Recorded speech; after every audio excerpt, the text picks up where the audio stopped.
આ તરફ વડોદરા મનપાની ચૂંટણી માથે છે ત્યારે વડોદરાની જનતાનો રોષ સામે આવ્યો છે।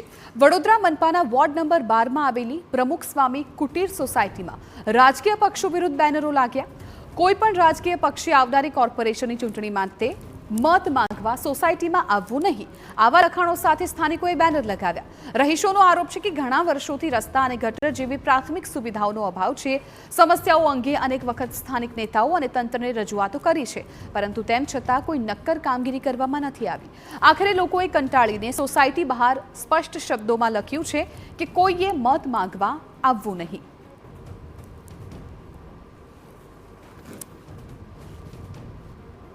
કંઈક વિવાદોમાં રહેતું વડોદરા મહાનગરપાલિકા હવે લોકોને પ્રાથમિક સુવિધા આપવાથી વંચિત રાખ્યા છે અને જેના કારણે સોસાયટીના રહીશો દ્વારા મત માંગવા નહીં આવવું તેવા બેનરો લગાવવા માટે સ્થાનિકો મજબૂર થયા છે। મહત્વની વાત એ છે કે વડોદરા શહેરના અટલાદરા વિસ્તાર વોર્ડ નંબર 12માં જે સોસાયટીઓ છે તેઓના જે મુખ્ય રસ્તાઓ છે તે યોગ્ય નહીં હોવાના કારણે લોકો ત્રાસી ગયા છે।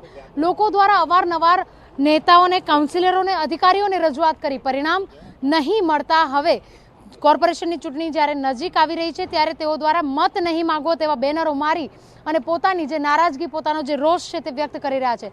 સ્થાનિકો હાજર છે, તેમની સાથે વાત કરીશું। શું તકલીફો પડી રહી છે, કેટલી તકલીફો કેવી પડી રહી છે? જી देखो मैडम, मैं तो કેટલી ભાઈ 4 થી 5 કમ્પ્લેનો ઓનલાઈન કરી ચૂકેલો છું અને એના મેસેજો બી મારી જોડે છે। કોઈ કશું કરવા માટે રાજી જ નથી, ખાડા બી પૂરવા રાજી નથી અને રોડ બનાવવા માટે મેં કેટલી કમ્પ્લેન કરી, એ લોકો તો એવું કહે છે કે તૈયારીનું ઓનલાઈન અરજી કરો, ઓનલાઈન અરજી કરો। કેટલી ઓનલાઈન અરજી કરીએ અને અહીંથી એકવાર ઓનલાઈન અરજી થઈ ગઈ બી છે તો બી ના પાડે જ કરવા માટે।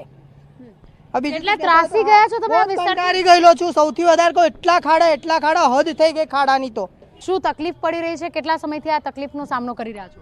મેડમ 2-3 વર્ષથી આપણે આ સામનો કરી જ રહેલા છે અને આ રોડ, ગટરો બધું જ ઉભરાય છે આગળ, કશું જ બાકી નહીં અને રોડ એટલો ખરાબ છે।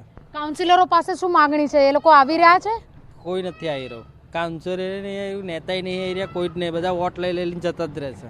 એટલે આ બેનર માર્યું છે, હવે કોઈને મત માંગવા નહીં આવવા દો? માંગવા બી આવશે એટલે વોટ તો કોઈને આપવાના જ નહીં। અમે સોસાયટી આખી નક્કી જ કર્યું, વોટ કોઈને આપવાના જ નહીં। ભાજપ હોય, કોંગ્રેસ હોય, ગમે તે બી હોય, વોટ આપવાના જ નહીં ને વેરો નહીં ભરીએ। બિલકુલ વેરો નહીં ભરવાની ચીમકી ઉચ્ચારી રહ્યા છે। મહત્વનું કારણ એ જ છે કે એક વખત આપણે દ્રશ્ય બતાવવાની કોશિશ કરીશું। આ જે રોડ છે, રોડની પરિસ્થિતિ એ હદની દયનીય છે કે જો સ્થાનિકો ઈચ્છે તો પણ તેઓ દ્વારા પોતાના સ્વાસ્થ્યને હાનિ પહોંચે તે પ્રકારની સ્થિતિ ચોક્કસથી દેખાઈ રહી છે। કચરાઓ તેમનું તેમ જોવા મળી રહ્યા છે। બીજી તરફ જે રીતે રસ્તાઓ બિસ્માર છે, કમિશનર દ્વારા જે તે વખતે કહેવામાં આવ્યું હતું કે 10 દિવસની અંદર રસ્તાઓની કામગીરી પૂર્ણ કરાશે, પરંતુ આ જે અંતરિયાળ રસ્તાઓ છે તેને લઈને જે તંત્ર, અધિકારીઓ, તેની સાથે સાથે કાઉન્સિલરો દ્વારા જે કામગીરી કરવામાં આવી રહી છે તેને લઈને સ્થાનિકોમાં અસંતોષની લાગણી છે અને તેના કારણે જ સ્થાનિકો દ્વારા બેનર મારી અને વિરોધ કરવામાં આવી રહ્યો છે કે સોસાયટીમાં કોર્પોરેશનની ચૂંટણીમાં કોઈ પણ નેતાઓએ મત માંગવા આવવું નહીં અને જો તેઓ મત માંગવા માટે આવશે તો તેઓ સ્થાનિકોના રોષનો ભોગ પણ બની શકે છે। કેમેરા પર્સન રોહિત ગોયલ સાથે અંજલિ ઓઝા, TV9 વડોદરા।